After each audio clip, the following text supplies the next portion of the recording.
46, kamu adalah malaikatku. Ningxi, produser Wang, penulis naskah Ye dan saya semua sangat puas dengan Anda. Namun, kenyataan kejamnya adalah bahwa perasaan kita tidak cukup untuk membuat film. Yang paling penting adalah pendanaan, jadi kami tidak memiliki kendali atas hal-hal seperti casting kadang-kadang. Siapa yang mendapat keputusan akhir? Tentu saja orang yang paling banyak menghasilkan uang. Hati Ningxi perlahan tenggelam saat dia mendengarkan. Dia telah ditukar, bukan? Mengapa Chang Li memberitahunya tentang pembuatan film itu? Tadi malam, Direktur Ning memang berbicara kepada saya. Dia tidak setuju dengan casting Anda karena dia merasa Anda terlalu baru, namun, Guo Qisheng terdiam. Ningxi benci kalau dia tidak bisa menariknya melalui telepon sehingga dia bisa memberinya goyangan yang baik. Tidak bisakah dia mengatakan semuanya sekaligus? Namun, Ningxi, kamu beruntung. Sponsor lain tampaknya menyukai Anda. Mereka mengindikasikan bahwa mereka tidak akan menerima orang lain bermain Meng Changge. Bekerja keras. Benarkah? Jantung memar Ningxi tiba-tiba terbang di udara. Dia merasa seperti telah diambil untuk naik roller coaster oleh direktur, itu terlalu menyenangkan untuk hatinya. Direktur Guo, kamu sengaja melakukannya, bukan? Saya hampir mengalami serangan jantung karena ketakutan. Advertisement. Hahaha, anak-anak muda hari ini tidak bisa tetap tenang, kan? Berhenti berbelit-belit dan katakan saja padaku. Apakah saya sudah diganti? Tidak, sponsor itu telah menginvestasikan 50 juta, itu adalah investasi gabungan dari keluarga Ning dan Starlight Entertainment, jadi dia bisa mendapatkan keputusan akhir. Saya pikir satu-satunya sponsor untuk film ini adalah keluarga Ning dan Starlight. Bagaimana sponsor lain muncul entah dari mana? Ningxi merasa itu agak aneh. Itu adalah sponsor yang masuk pada menit terakhir, kamu akan segera tahu. Guo Qisheng terdengar seperti dia bersemangat tinggi. Bagaimana mungkin dia tidak bahagia saat ini? Sponsor 50 juta yuan muncul entah dari mana, dan filmnya sekarang memiliki total sponsor 1 miliar yuan. Selain itu, ia tidak lagi perlu tunduk pada keinginan para sponsor bodoh dan menukar aktris yang paling puas dengannya. Oke, terima kasih Direktur. Ningxi baru saja menutup telepon ketika pintu terbuka dengan berderit, itu adalah roti kecil yang mengantuk. Dia menjerit dalam kebahagiaan dan melemparkan dirinya ke atas roti kecil itu, memeluk dan menciumnya dengan keras, sayang. Anda adalah bintang keberuntungan saya. Anda telah membantu saya menghindari bencana setiap saat. Advertisement. Dari luar pintu, Raja Iblis yang agung menyaksikan gadis itu mencium putranya dengan penuh semangat. Jelas itu semua kerja kerasnya. Lupakan saja, tidak ada yang lebih penting daripada melihat senyum ceria dan cantik gadis itu. Lu Tingqiao berjalan masuk, apakah sesuatu yang baik terjadi? Ningxi memeluk roti kecil yang linglung oleh antusiasmenya yang tiba-tiba, sutradara hanya mengatakan kepada saya bahwa saya tidak akan ditukar karena sponsor terbesar untuk film ini menyukai saya. Oh, selamat, kalau begitu, Lu Tingqiao mengucapkan selamat padanya dengan sengaja dengan serius. Ningxi menggosok dagunya saat dia merenung, direktur tidak mengungkapkan identitas sponsor. Yah, mereka pasti seseorang dengan selera dan penglihatan yang bagus. Seseorang yang sangat tampan. Lu Tingqiao tersenyum sedikit, kamu pikir begitu? Tentu saja, Ningxi sudah bertindak protektif. Dia tiba-tiba memikirkan sesuatu, saya akan syuting di siang hari untuk sebagian besar waktu, dan saya mungkin memiliki beberapa adegan untuk syuting di malam hari juga. Apa yang akan terjadi pada Little Treasure? Lu Tingqiao tidak menjawab, tetapi memandang putranya. Advertisement. Setelah menerima ciuman hangat dan pelukan Ningxi, roti kecil itu dalam suasana hati yang sangat baik. Namun, setelah mendengar kabar buruk ini, ekspresinya tetap bahagia. Dia berlari kembali ke kamarnya. Berpikir bahwa dia akan mengunci dirinya lagi, Ningxi tegang. Dia tidak menyangka bahwa dia akan kembali dengan cepat dengan papan tulis di tangannya. Kata-kata di papan tulis berbunyi, berkelahi. Ningxi sangat tersentuh bahwa dia hampir menangis. Terima kasih sayang, kau benar-benar malaikatku. Lu Tingqiao memperhatikan keduanya berpelukan, tatapan lembutnya dipenuhi dengan kehangatan yang belum pernah terjadi sebelumnya. 47, Mawar Merah di mana saja. Ini adalah hari pertama syuting hari ini di studio-studio di pinggiran ibu kota. Adegan pertama adalah perjamuan pengadilan di mana Kaisar akan menerima beberapa utusan asing. Pangeran ketujuh Chu Beichen dan Permaisuri Sanggong Yingrong akan menggunakan akal cepat mereka untuk menghadapi tantangan dari para utusan. Sebagai konsorte, Ningxi tidak perlu berbuat banyak. Dia hanya perlu bertindak sebagai vas bunga yang menyihir dan anggun di sisi Kaisar. Namun, meski begitu, mengenakan begitu banyak lapisan pakaian gaya kuno di hari yang panas itu sudah cukup buruk. Terutama karena kostum Ningxi adalah yang paling rumit. Tidak hanya pakaiannya yang tebal, bahkan aksesoris di kepalanya juga memiliki berat beberapa kilogram. Setelah syuting satu adegan, sementara tidak ada yang tahu dari luar, dia berkeringat sepenuhnya di dalam. Advertisement. Begitu sutradara berteriak, potong, dua asisten Ning Xueluo segera bergegas, bersemangat untuk merawatnya. Salah satu dari mereka mengipasi dia sementara yang lain memberikan air kepadanya, dan kursi itu sudah dilengkapi dengan tikar pendingin. Tidak ada asisten tunggal di sisi Ningxi. Setelah syuting, dia bahkan tidak bisa minum sedikit pun.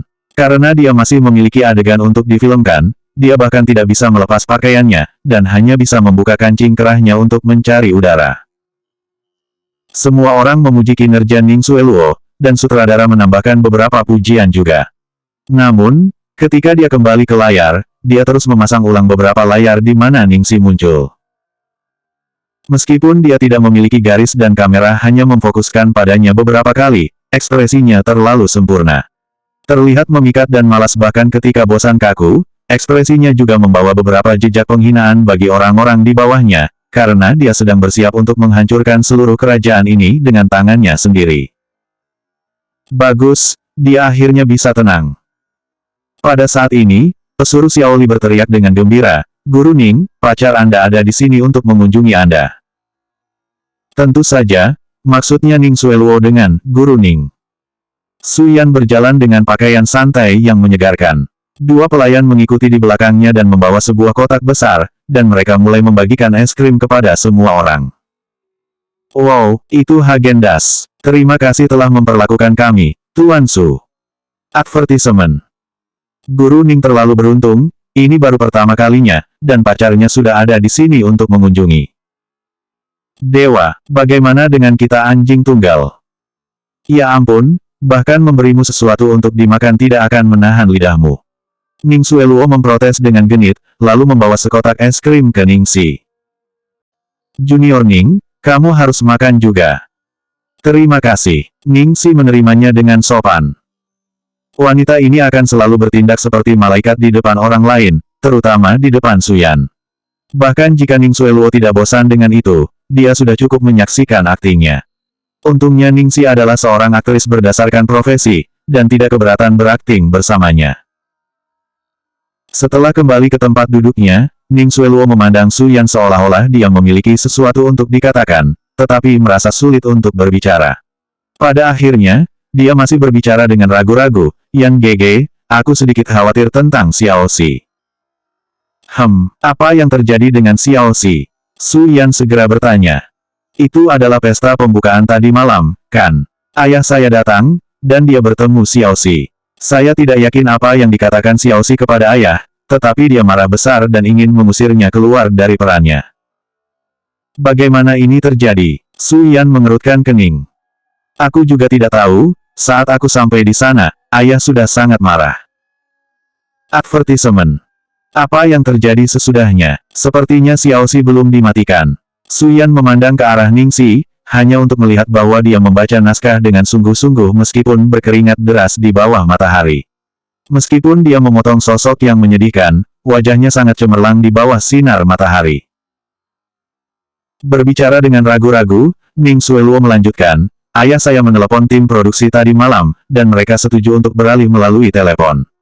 Namun, keesokan paginya, seseorang secara anonim menginvestasikan 50 juta ke dalam film ini, dan satu-satunya permintaan mereka adalah bahwa Ningxi harus menjadi pemeran utama wanita pendukung. Aku takut. Ekspresi Su Yan berubah lebih buruk dan lebih buruk saat dia mendengarkan. Akhirnya, dia berkata dengan suara rendah, saya tahu Xiao Xi. Dia tidak akan pernah melakukan hal seperti itu. Yan Gege, kamu terlalu naif. Tempat hiburan seperti apa itu? Apakah ada orang yang tidak berubah saat memasuki lingkaran ini? Bagi saya beruntung karena saya memiliki ayah dan Anda untuk mendukung saya, tetapi Ningsi memiliki hubungan yang buruk dengan keluarga kami dan dia menolak untuk menerima bantuan kami. Jangan bilang bahwa kamu tidak tahu apa yang bisa terjadi pada seorang gadis cantik tanpa kekuatan dan dukungan. Ningsi, ada seseorang yang mencarimu. Pada saat ini, pesuruh itu berteriak lagi, tetapi dengan nada yang aneh. Dalam sekejap, semua orang membalikkan pandangan mereka. Karena itu terlalu mencolok. Mawar-mawar merah. Cukup mawar merah untuk menutupi seluruh set perlahan-lahan dibawa oleh orang-orang. 48, selalu ada ekses mencoba membingkai saya. Pada saat semua orang bisa bereaksi, seluruh rangkaian telah berubah menjadi samudera merah. Pada hari musim panas yang terik, itu membuat semua orang merasa lebih panas. Sementara Ningsi memegang kartu, merasa seperti dia akan pingsan. Sederet kata tertulis di kartu, ingatlah untuk datang menjemputku di bandara, rusak Raja Iblis. Nona Ning, harap tanda tangani pengirimannya. Saya akan menandatangani pada kakakmu. Advertisement. Tolong kembalikan semuanya, itu akan mempengaruhi pekerjaan semua orang yang menumpuk di sini. Ningsi mencoba yang terbaik untuk menjaga nada lembut saat dia menolak hadiah itu. Kami tidak bisa melakukan itu, kami berjanji kepada pelanggan kami bahwa kami hanya bisa pergi begitu kami melihat Anda menandatangani tanda terima. Pada saat ini, salah satu direktur prop buru-buru mencoba membujuknya, Ningsi, terima saja, terima saja. Secara kebetulan, kita memiliki pemandangan yang membutuhkan mawar nanti, jadi kita tidak perlu menghabiskan banyak upaya untuk mempersiapkannya jika Anda memberikannya kepada kami. Karena direktur penyangga sudah mengatakannya, Ningsi tidak tahan lagi untuk mengganggu anak pengiriman.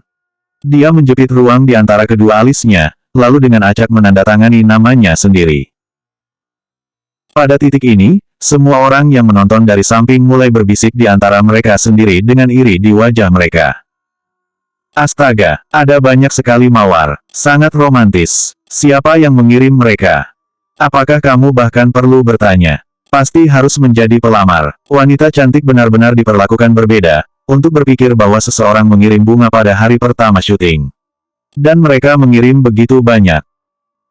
Asisten oleh Sisi Ning Sueluo, Cui Caijing, berkata dengan ceroboh, meskipun ada begitu banyak dari mereka, itu sebenarnya tidak mahal. Tepat saat dia berkata begitu, seseorang tiba-tiba datang mencari Ningsi. Kali ini tidak begitu menarik karena pendatang baru dengan hati-hati memberikan sebuah kotak kecil. Semua tubuh yang sibuk meregangkan kepalanya mencoba untuk mengintip, apa kali ini? Wajah Ningsi penuh kecurigaan saat dia membukanya, hanya untuk melihat berlian besar yang berkilau dengan catatan. Catatan itu berbunyi, lama tidak bertemu, dan ditandatangani sebagai, yes. Menatap kedua surat itu, ekspresi Ningsi berubah lebih buruk. Apakah mereka berkolaborasi bersama dalam hal ini? Dia berusaha untuk tetap diam, mengapa begitu sulit? Dalam waktu sesingkat itu, dia pertama kali mendapatkan bunga segar dan kemudian berlian. Seluruh tim produksi gempar. Ya dewa, berlian itu sangat besar, mataku hampir menjadi buta. Pelamar Ningsi sangat gila. Kali ini, Cui Caijing tidak mengatakan apa-apa, dia hanya bisa berbisik masam, siapa yang tahu apakah itu asli atau tidak. Sementara Ningsi ambruk di kursi, sepertinya dia tidak bisa hidup. Apapun yang seharusnya terjadi, pada akhirnya akan datang. Dia bahkan tidak bisa menyembunyikan. Advertisement. Ningsi menarik napas dalam-dalam dan mencoba yang terbaik untuk memulihkan ketenangannya, sebelum berjalan ke direktur, maafkan saya, Direktur Guo. Saya telah menyebabkan masalah bagi kru. Guo Qisheng tampaknya tidak keberatan sama sekali, dia terkekeh saat dia melambaikan permintaan maafnya, wajar memiliki beberapa pelamar ketika Anda seorang wanita yang begitu cantik. Tidak ada yang meminta maaf. Kami bahkan mendapatkan bunga Anda secara gratis.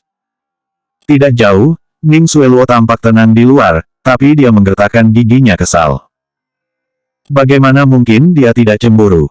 Gadis desa yang masih berbau kotoran saat itu, benar-benar bisa membuat laki-laki marah sampai-sampai mengirim hadiah yang luar biasa dan dengan mudah mendapatkan hal-hal yang harus ia kerjakan dengan susah payah untuk mendapatkan.